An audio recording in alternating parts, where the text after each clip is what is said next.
सोचो एक पल के लिए, तुम्हारे स्कूल में क्या सिखाया गया?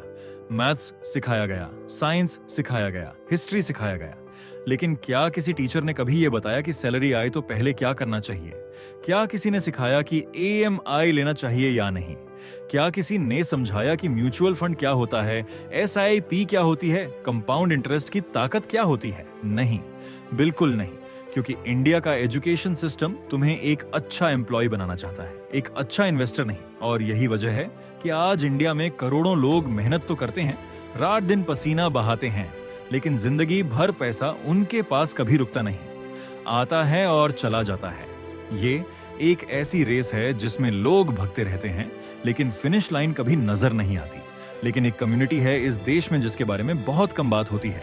एक ऐसी कम्युनिटी जो जनरेशन से ये सब जानती है, जिन्होंने कभी कोई फाइनेंस कोर्स नहीं किया, कोई MBA नहीं किया, कोई यूट्यूब वीडियो नहीं देखा, फिर भी उनके घर में वेल्थ होती है, फाइनेंशियल डिसिप्लिन होती है, पैसे का एक ऐसा सिस्टम होता है जो जनरेशन दर जनरेशन चलता आता है। उन्हें कहते हैं बनिया। और आज इस वीडियो में हम उसी बानिया फैमिली के अंदर झांकेंगे, समझेंगे कि वो क्या सिखाते हैं अपने बच्चों को जो कोई स्कूल नहीं सिखाता।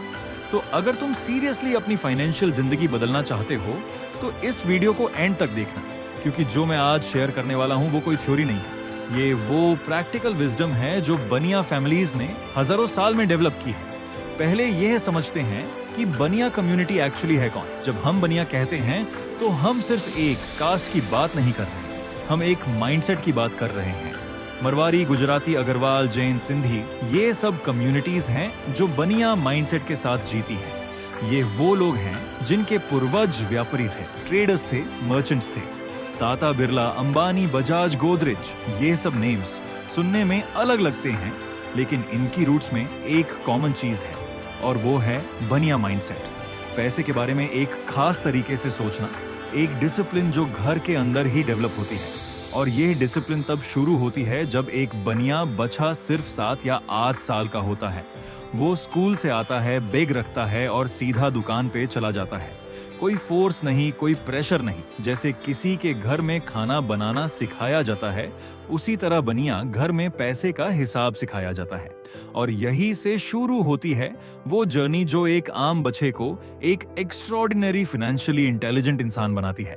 पहला लेसन जो बनिया घर में दिया जाता है वो है बही खाता का लेसन।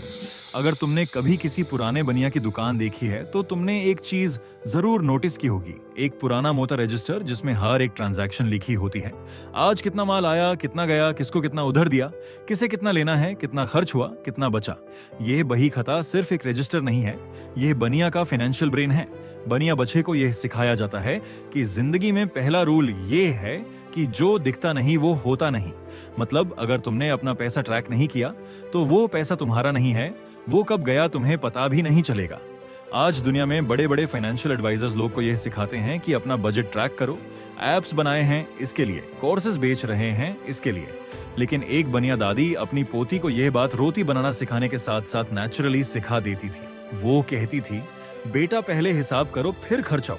तो अगर तुम अभी भी अपना पैसा ट्रैक नहीं करते तो यह वीडियो देखने के बाद पहला काम ये करो कि एक डायरी लो या फोन में एक सिंपल ऐप लो और अपना हर एक खर्च लिखना शुरू करो।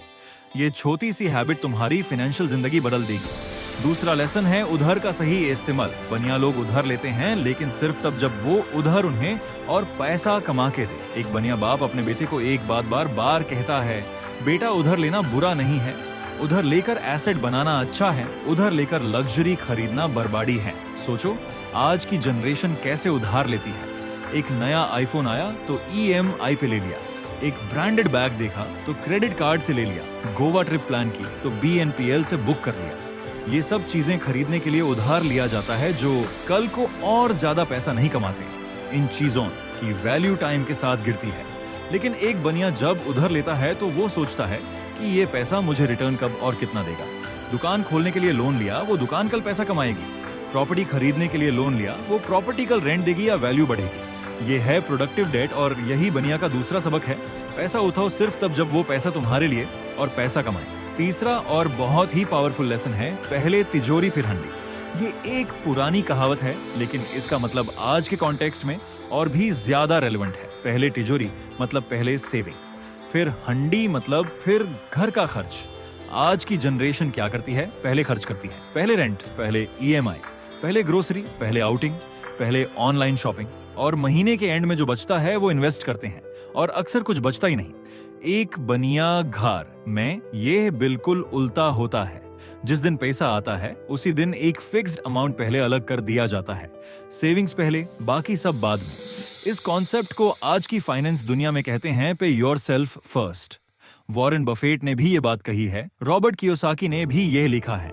लेकिन बनिया फैमिलीज ये सेंचुरी से प्रैक्टिस कर रही हैं बिना किसी बुक के, बिना किसी गुरु के। तो कल से सैलरी आते ही पहले एक फिक्स्ड अमाउंट, चाहे वो 500 रुपये हो या 5000 पहले अलग करो, बाकी सब बाद में। ये एक काम तुम्हारी पूरी फाइनेंशियल जिंदगी बदल देगा। चौथा लेसन है, दिखावा बंद करो। तूने कभी नोटिस किया होगा कि इंडिया के सबसे अमीर मारवाड़ी या गुजराती फैमिलीज के लोग काफी सिंपल रहते हैं। सिंपल कपड़े, सिंपल गाड़ी, घर में अननेसेसरी लग्जरी नहीं। लोग बाहर से देखकर अंदाजा भी नहीं लगा सकते कि ये कितने अमीर हैं। ये कोई संयोग नहीं है, ये एक सोच समझकर लिया गया फैसला है। बनिया फिलॉसफी में साफ सिखाया जाता है कि जो पैसा दिखावे में जाता है वह पैसा बढ़ने में नहीं आता।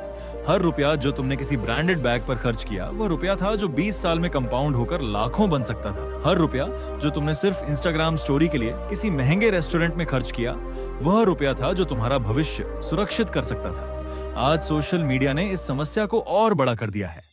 हर दूसरा इंसान अपनी लग्जरी दिखाता है, अपनी ट्रिप्स दिखाता है, अपने ब्रांडेड कपड़े दिखाता है, और हम लोग फोमो महसूस करते हैं, यानी फियर ऑफ मिसिंग आउट।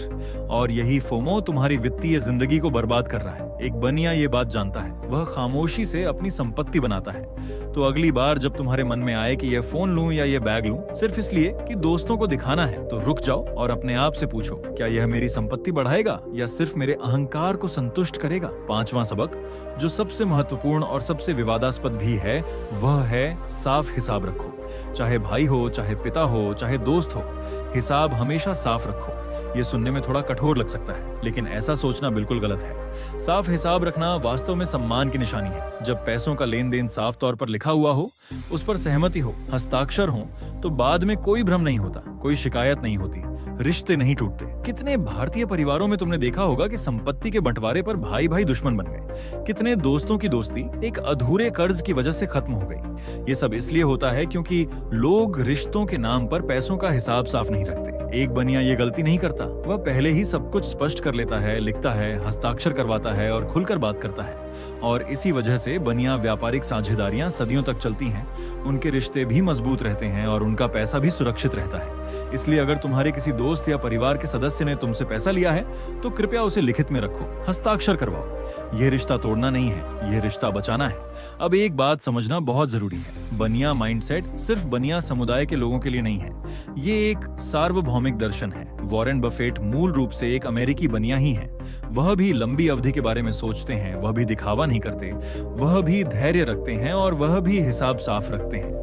फर्क सिर्फ इतना है कि बनिया समुदाय ने इस दर्शन को अपनी संस्कृति, अपनी परवरिश और अपने घरों के अंदर इतनी गहराई से शामिल कर लिया है कि यह उनके लिए स्वाभाविक बन गया है। उन्हें इसे अलग से सीखना नहीं पड़ता, ये उनके डीएनए का हिस्सा बन चुका है और हम बाकी लोग भी इस डीएनए को अपना सकते हैं। कोई भी इसे अपना सकता है, चाहे तुम किसी भी राज्य से हो, किसी भी समुदाय से हो, किसी भी आय वर्ग से हो।